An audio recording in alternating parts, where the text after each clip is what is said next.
In our headlines on this Thursday, March 20th, here in South Korea. A bill to overhaul Korea's pension system secures bipartisan approval at a plenary session earlier this afternoon that will see the pension contribution rate rising to 13% from the current 9%. And the Constitutional Court says it will share its ruling on the impeachment of Prime Minister Han Duck-soo on the morning of next Monday, that is March 24th. Meanwhile, the U.S. Federal Reserve decides to maintain its key rate unchanged since mid-December at a range of 4.25% to 4.5% amid fears of slower economic growth and higher inflation fueled by the Trump administration's tariffs. We start with the latest on the local political front. The fate of Prime Minister Han Duck-soo will be determined next Monday. According to the court today, its ruling on the impeachment of Han will be shared on the morning of March 24th. Now, this verdict comes 87 days after the opposition-led National Assembly voted to remove him from his post as acting president following his reluctance to approve new justices for the Constitutional Court. Meanwhile, at the Parliament, a bill to overhaul Korea's pension system secured bipartisan approval. Now, the gist of the new plan is to pay more to get more. I have our correspondent Kim Do-yeon live on the line with more. Do-yeon, welcome. Let's begin with the significance of this latest event. That's right, Sunny. It's significant in that this is a reform to the nation's pension system, a sensitive issue that requires agreements across the aisle, generations, and working classes. But something that needs to be done as the fund will be depleted due to the aging population and the low birth rate. This also comes as the nation's political scene has only been seeing strong standoffs. First, take a listen to what the Speaker of the National Assembly had to say. At a time of heightened tension and deep conflict, it was truly a valuable process for both the ruling and opposition parties to come together with a focus on the lives of the people. I believe this is a significant matter that will be greatly recorded in our political and social history. Now, to be specific, the current insurance premium stands at 9%, and it will be raised by 0.5% annually for the next 8 years to reach 13%. That means that the portion from people's paychecks will be bigger. But starting next year, the money you receive after retiring will be at 43%. According to the current standing pension system, the return rate was at 41.5% this year, but was gradually getting lower, with the goal of 40% by 2028. The credit system has also been expanded. Credit means additional months added to the insured period for specific people. Those who served mandatory military service will now receive 12 additional months in their pension credit instead of 6. Women who give birth will also receive credits. For the first 2 children, it will be 12 months each, while starting from the 3rd child, it'll be 18 months. However, there are more things that need to be settled, and that is why the two parties have agreed to kick off a special committee. The current system, according to the new plan, pushed back the depletion of the fund by around 10 years until around 2055. The committee is set to tackle issues like this going forward. Right. Now, despite the consensus, Do-yeon, with regard to pension reform, I understand lawmakers continue to clash over other matters. That's right, Sunny. The main opposition Democratic Party of Korea is set to unilaterally pass another special probe bill against First Lady Kim Gun-hee. The bill would kick off an investigation into the First Lady and her allegations of stock meddling. Such a bill had been passed unilaterally 4 times before and was vetoed 3 times by President Yoon Suk-yeol and once by then-acting President Han Duck-soo. In addition, another special probe bill is likely to be passed unilaterally, a new one that would look into the allegations that some customs officers were involved in smuggling drugs into South Korea, with the allegations pointing toward the top office. That's all for now. Back to you, Sunny. All right, Do-yeon, thank you for the latest at the National Assembly. The economic effects of Korea's political paralysis have been extensive, to say the least, and nowhere has this been more pronounced than in domestic spending patterns as consumers maintain a tight grip on purse strings. Our Moon Hye-ryun files this report. South Korea's ongoing presidential impeachment trial is weighing heavily on the economy.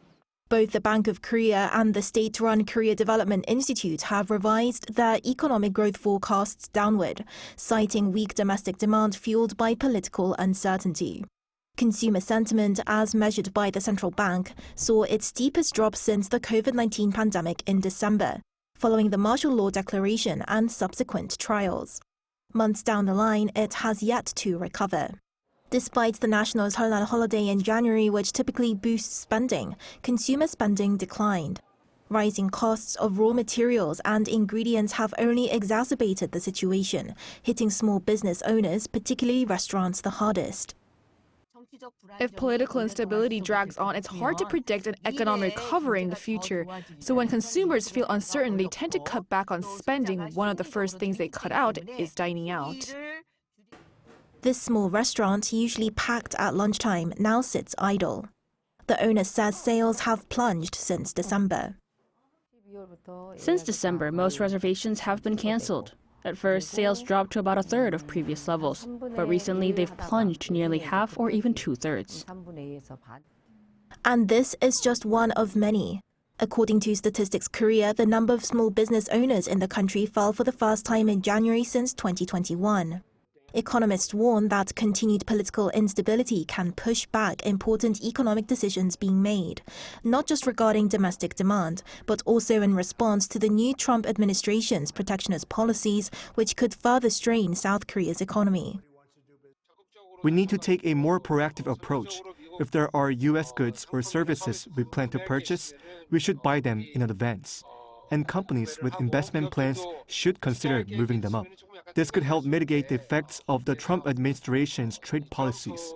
Right now, our economy is facing even greater challenges than in the past, partly due to a lack of strong fiscal policy. As domestic and international uncertainties converge, the future of South Korea's economic outlook remains fragile. 문혜련, Arirang News.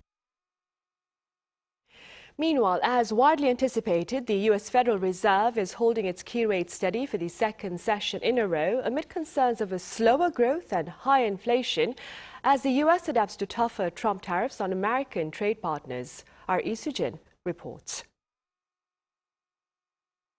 The U.S. Federal Reserve has decided to once again keep its benchmark interest rate unchanged, but signal potential rate cuts in future meetings. In its second monetary policy meeting of the year on Wednesday, the central bank kept its key borrowing rate steady at its current range of 4.25% to 4.5%. The Federal Open Market Committee has put a pause in its rate-cutting cycle since December last year after carrying out 3 consecutive reductions. The decision comes as Federal Reserve officials lowered their outlook for economic growth for this year to 1.7% from 2.1% in their December projection. Uncertainty today is unusually elevated. As the economy evolves, we will adjust our policy stance in a manner that best promotes our maximum employment and price stability goals. The Fed's goals of maintaining maximum employment and low inflation are referred to as its dual mandate. Powell said that the uncertainty comes from the changes that policies, particularly trade, but also immigration, fiscal policy, and regulation, will bring to the economy. The rate-setting committee, which releases a summary of economic projections after its March, June, September, and December meetings, projected slightly higher unemployment of 4.4% from 4.3% by the end of the year. Inflation was also forecast to rise as personal consumption expenditure, a measure of consumer spending, and core inflation, which excludes energy and food prices, were both revised upward. Powell acknowledged that tariffs have already contributed to the rise in inflation. The Trump administration imposed 25% tariffs on steel and aluminum imports last Wednesday, triggering retaliatory tariffs from Canada and the EU, with reciprocal U.S. tariffs set for April 2nd. But with officials expecting the Fed to implement a total of 0.5 percentage point in rate cuts in 2025, 2 reductions are likely this year as rate cuts are typically in quarter-point increments. This latest decision keeps the interest rate gap between South Korea and the U.S. at 1.75 percentage points, with the Bank of Korea slashing its key interest rate to 2.75% in its last meeting in February. All 3 major U.S. stock indexes, the Dow Jones, S&P 500, and the Nasdaq, showed an upward trajectory following the Fed's decision. Lee Soo-jin, Arirang News. The Bank of Korea says the U.S. Federal Reserve's rate freeze stands in line with widespread expectations and has warned of mounting risk factors amid geopolitical and trade tensions. Separately, acting President Choi Sang-mok has reiterated calls on economic and financial authorities to maintain close monitoring of markets here and of U.S. trade-related decisions. He also echoed concerns by the central bank about growing external uncertainty over global trade and geopolitical stability, given the fresh fighting in the Middle East and continued conflict in Ukraine. Also in local news, marriages rose remarkably while divorces dropped last year. According to Statistics Korea, there were 222,000 marriages in 2024, up 15% on year, the highest since related data collection began in 1970. Officials note the rise was led by newlyweds in their early to mid-30s and linked the phenomenon to postponed wedding plans owing to the COVID-19 pandemic. Divorces, meanwhile, declined by 1% on year, marking the fifth annual fall in a row since the year 2020.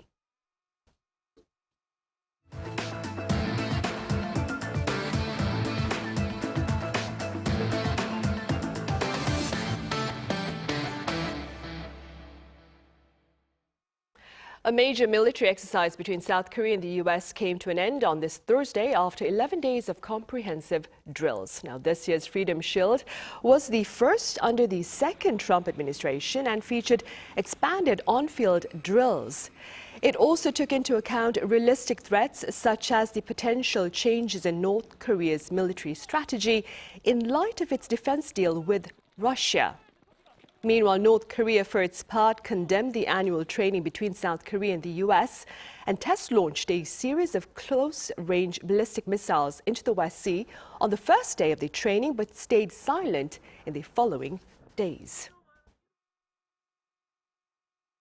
Ukrainian President Volodymyr Zelenskyy agrees to a partial ceasefire with the Kremlin on energy facilities during talks on the phone with U.S. President Donald Trump on Wednesday. Our Choi Soo-young has the latest. U.S. President Trump and Ukraine's President Zelenskyy have had a direct phone call to talk about a ceasefire between Russia and Ukraine. On Wednesday local time, Trump posted on his social media platform Truth Social that called to align both Russia and Ukraine in terms of the request and needs, lasted about an hour and went smoothly.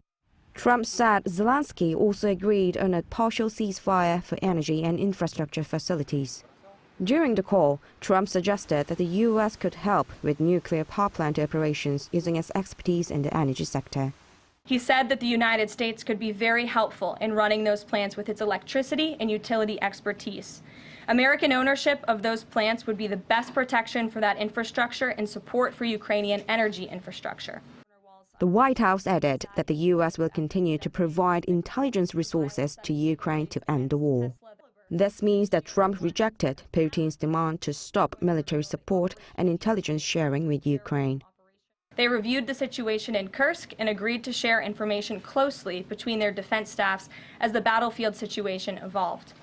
President Zelenskyy also reportedly requested additional air defense systems, including the Patriot missile system, and Trump said he would work to find available systems in Europe to support Ukraine. Trump also promised to help ensure that children who were kidnapped or went missing during the war could return to Ukraine. Regarding the partial deal, on Tuesday after the call with Putin, the White House stated that the U.S. position supports a ceasefire for energy and infrastructure, not just energy infrastructure, as Russia claims. The U.S. will continue negotiations with Russia for a wider ceasefire deal in meetings in Saudi Arabia in the end of this week. Choi Soo-young, Arirang News. Meanwhile, in the Middle East, Israel has redeployed its boots on the ground in Gaza, further fueling fears about the fate of civilians in the region. Our Lee Sing-jae has more. Airstrikes in Gaza on Tuesday killed at least 400 Palestinians, ending the 2 months of relative calm in the enclave. On Wednesday, Israel resumed ground offensives following the end of the first phase of the ceasefire agreement earlier this month and killed dozens more. Israeli forces say it regained control of the Netzarim corridor in order to expand a security zone and create a partial buffer between the northern and southern regions of the Gaza Strip. The Israeli military had withdrawn from the corridor last month, allowing civilians in central and southern Gaza to return to what little remained of their homes in the north. The resumption of Israeli strikes comes as the two sides have failed to come to an agreement on the second phase of the ceasefire deal that would have released more Israeli hostages. Meanwhile, with the resumption of Israeli strikes, the United Nations says one of its workers was killed and others injured after a compound in Gaza was damaged on Wednesday. The Palestinian Health Ministry blamed an Israeli strike, while Israel's military denied striking the UN compound in Deir al-Balah. The UN Office for Project Services said that an explosive ordnance was dropped or fired at the compound. However, added that there was no confirmation on the nature of the incident or the type of artillery used. The UN OPS stressed that the incident was not an accident, while UN Secretary General Antonio Guterres condemned the attack and called for a full investigation. More than 300 humanitarian workers have been killed in Gaza since October 7, 2023, with most being staff members of the UN Relief and Works Agency for Palestinian refugees in the Near East. Lee Seung-jae, Arirang News. Back on the local front, acting President Choi Sang-mok was at the ancient Korean city of Gyeongju today as the city is poised to host the Asia-Pacific Economic Cooperation Summit this autumn. On the checklist were accommodation, transportation, and the city's framework for public safety. Choi also pledged full government support to ensure a successful APEC summit this year, which is Korea's second hosting of the event, following the first in the southern port city of Busan back in the year 2005. Meanwhile, at a meeting that followed, Choi also shared intentions to bolster tourism to different parts of the country among international visitors. The Korean Cultural Center Library in New York has clinched one of the world's top 3 design awards. According to the Culture Ministry here, the library has won the 2025 IF Design Award in the Public Interiors category for its unique structure inspired by Korea's traditional wooden architecture, the hanok. The library's bookshelves feature 단청, the colorful decorative patterns of hanok, highlighting the beauty of Korean heritage. The library, which opened last June, houses some 10,000 books about Korea. On the medical front, researchers here are working on a screening program that can detect early-stage lung cancer simply by analyzing a person's breath. Our Cha Yun-kyung explains. The Electronics and Telecommunications Research Institute, or ETRI, has come out with an artificial intelligence deep learning system to detect early-stage lung cancer.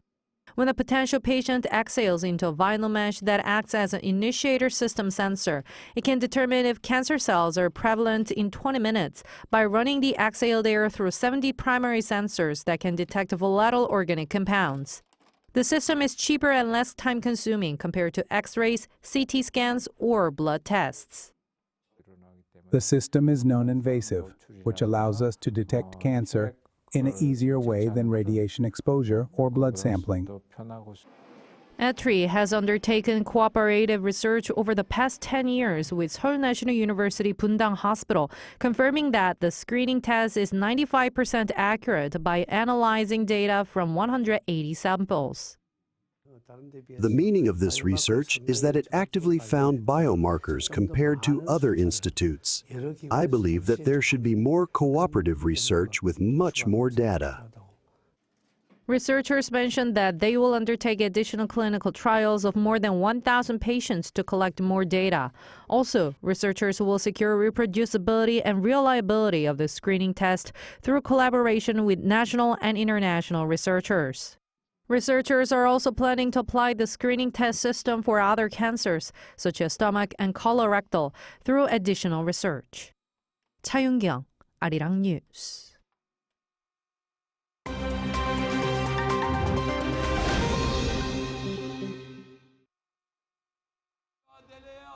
This is The World Now, bringing you the latest stories from around the globe. Turkey is seeing widespread protests following the arrest of Istanbul mayor and potential presidential candidate Ekrem İmamoğlu. On Wednesday local time, Turkey authorities detained İmamoğlu on charges of corruption and alleged links to terrorist organizations.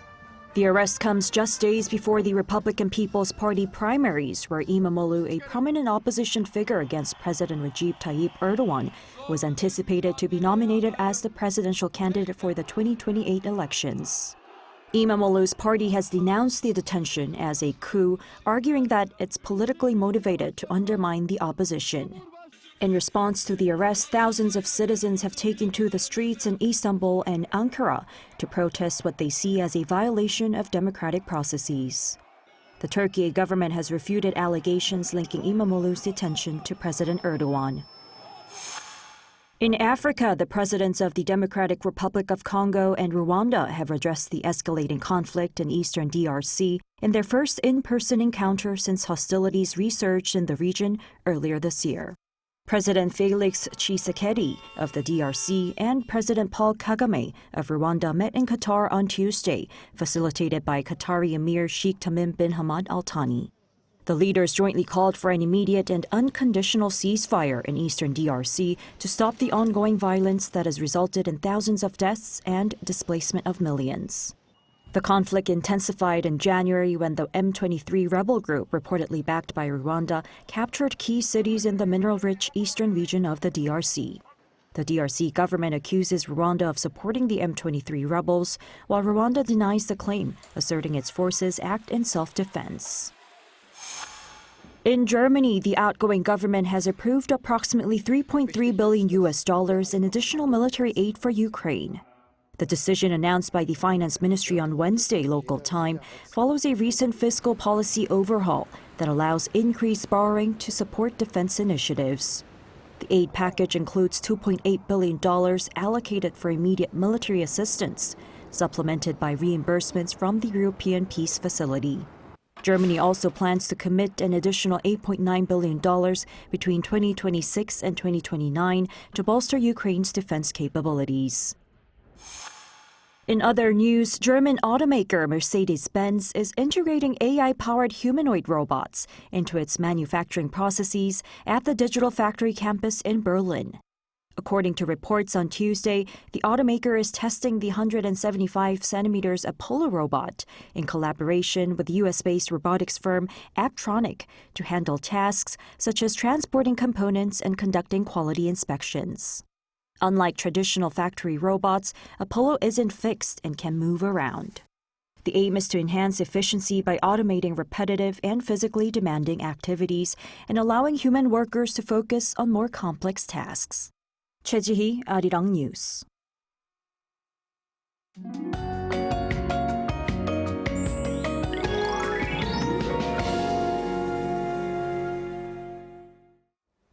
It's spring equinox today, and spring is making its way in. Some cherry blossoms are already starting to bloom in some parts of Busan even before the official season begins. A morning jacket felt almost too warm in the afternoon, but it's going to feel warmer tomorrow, feeling more like mid-April.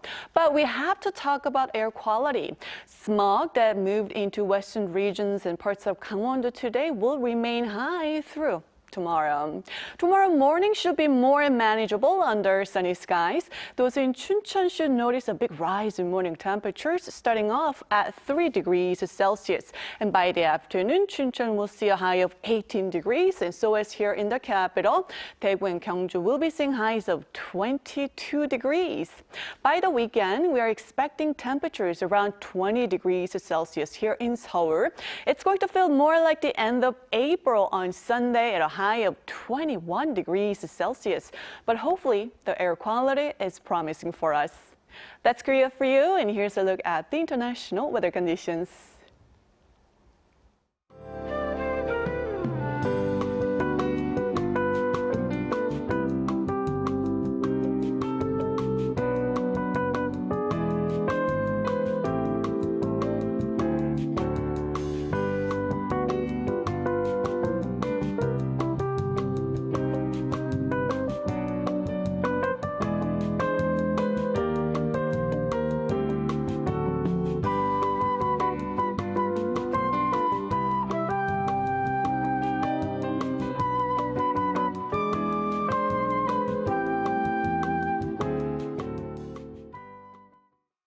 Right, that ends our newscast for now. Thank you for watching. Up next is our daily panel session.